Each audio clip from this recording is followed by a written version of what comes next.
আসসালামু আলাইকুম। কেমন আছেন গাইস? গাইস, এই দুনিয়াতে কত রকমের মানুষ আছে। এক মাদার সুদে আমার পিছন লইছে। এই হালা এমন মাদার সুদ, এই রে মাদার সুদ রে, এ মাদার সুদ রে এত গাল গেলাই, এ মাদার সুদ ঠিক হয় না।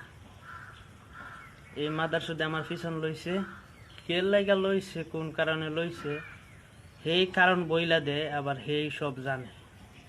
কোন কারণে আমার পিছন লইছে এটা জিজ্ঞাসা করাইলে হেই বইলা দে।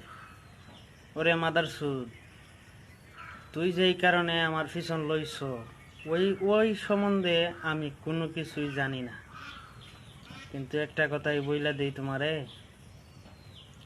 বেশি আঙ্গুল মাইরো না ফুটকির মধ্যে, বুঝছো নি? বেশি আঙ্গুল মাইরো না, ফুটকি মুখায় রড ঢুকাই দিমু গরম কইরা, বুঝো না? মাদার সুদ ভালোই যাও, ভালোই যাও, ফুটকিতে আঙ্গুল দিও না, ফুটকিতে আঙ্গুল দিও না। আল্লাহ মাদার সুদ।